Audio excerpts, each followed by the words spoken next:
As speculation intensifies over whether Donald Trump's name appears in the secret Epstein files, a new report by the New York Times has reignited scrutiny over the former president's alleged ties to the convicted sex offender. The report highlights a bombshell account from accuser Maria Farmer, suggesting her testimony may offer one of the clearest links yet between Trump and the unreleased investigative files in the Epstein case.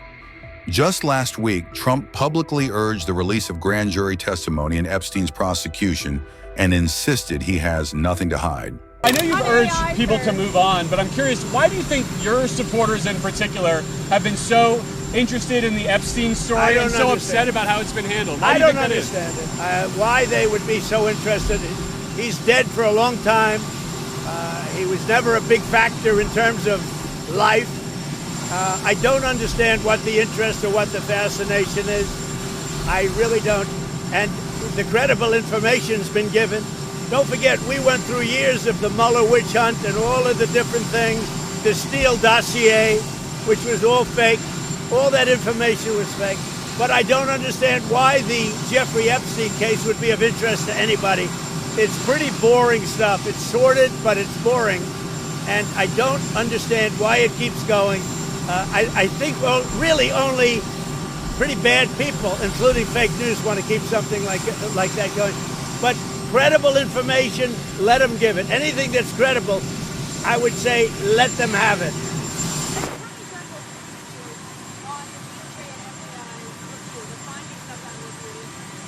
On what? On the, on what? On what subject? Okay. A very, very quick briefing, yeah.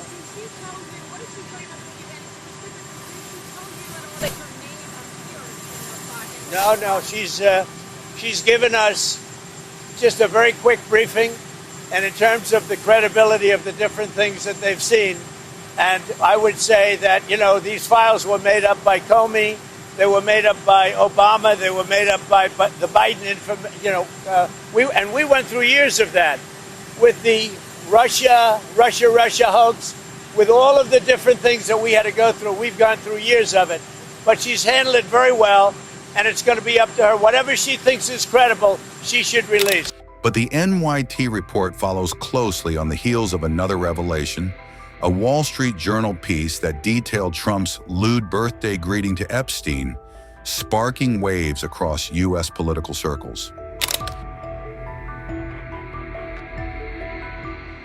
In recent interviews, Maria Farmer clarified that she had no concrete evidence of criminal activity by Jeffrey Epstein's associates. However, she expressed deep concern over Epstein's disturbing pattern of targeting young girls while cultivating ties with powerful figures, including Donald Trump and Bill Clinton. Farmer said she mentioned Trump in her complaints as early as 1996, and again in 2006, not only due to his close ties with Epstein, but also because of a personal encounter with Trump in Epstein's New York office, which she had publicly described before.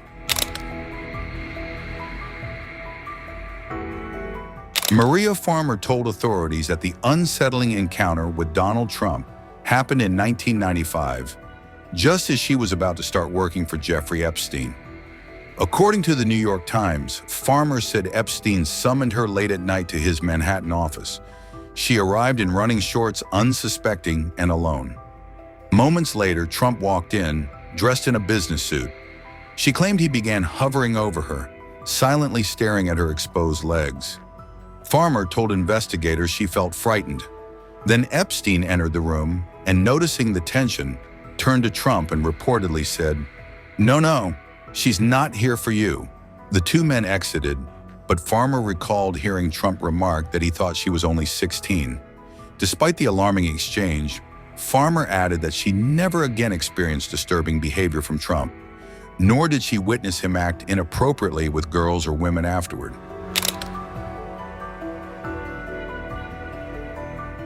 On Friday, the White House reportedly contested Farmer's account and cited Trump's long-ago decision to end his friendship with Epstein.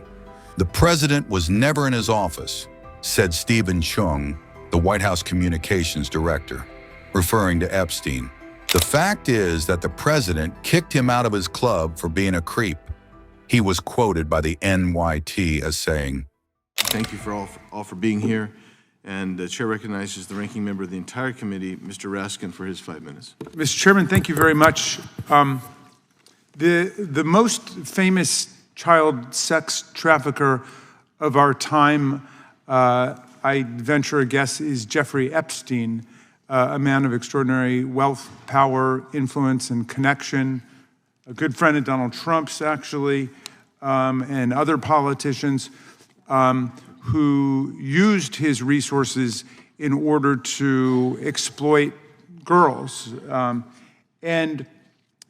wondering if, Ms. Brueggemann, perhaps you could start, if you would explain basically how sex traffickers work and how they are able to get access to underage girls and to exploit them for their purposes.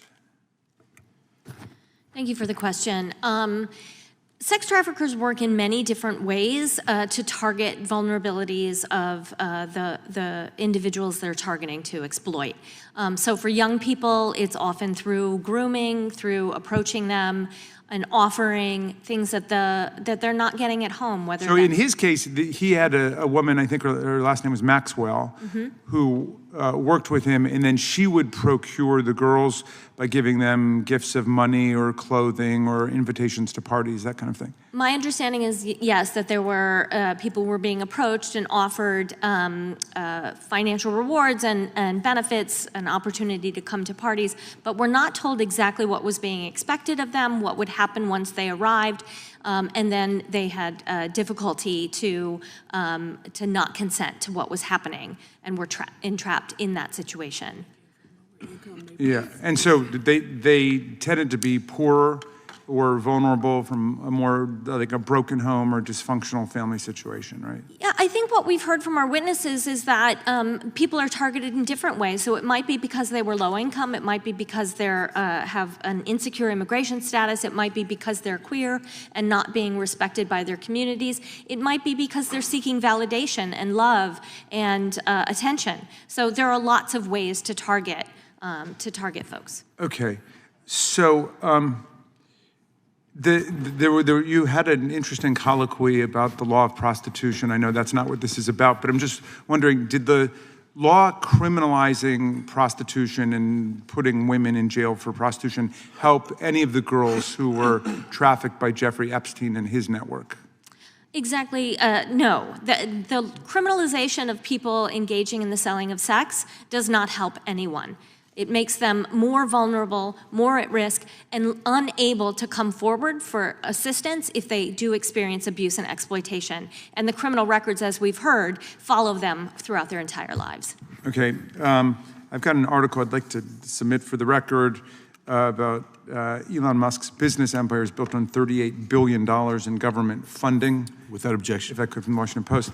That's a lot of money. People are getting a lot of money from the U.S. government for different purposes, and I hope that our oversight committee will be able to ferret out the waste, fraud, and abuse in a lot of these programs, But how much money, you were asked the question, how much money does your organization get? And I know you're a consortium of how many different organizations? Right, so we do have 89 different members. We also have staff ourselves, so we receive direct federal funds in order to run a program to help survivors clear their criminal records. We provide training and technical assistance to housing providers, and we're also working on other training and technical assistance programs. And then our members have different funding that they get directly. And so how much money did you get in government grants and funds? So we get the amount, as Mr. Biggs pointed out, I think it was around $2 million in that one grant billion? year. Million. Oh, $2 million. Oh, no, Okay, yes. because I was talking about Musk with $38 billion, and you said Nice. $2 million for all of the consortium of. Over a period of 3 Okay, years. so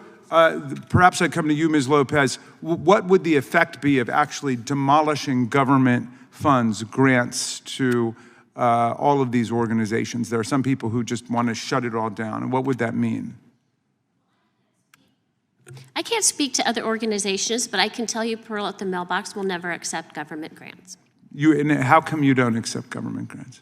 Because we want to be able to continuously employ the people that we choose to employ, and we don't want to be beholden to another agency that tells us what to do. Okay, and Ms. Cooper, what do you think the effect would be of a shutdown in government funding? Well, I think anti-human trafficking and child exploitation efforts have been historically underfunded. So really, we need more funding for enforcement efforts, for demand reduction. But I think that it's really important to clarify that there's good funding and there's bad funding. And good funding needs to go to support law enforcement. It needs to go to support survivor care. It needs to go to support legal services. But bad funding would be funding that supports the full decriminalization, and that means funding that supports decriminalizing brothel keeping, pimping, and sex buying. What we need is an increase in efforts to enforce those third-party profiteers that profit from prostitution. Thank you very much.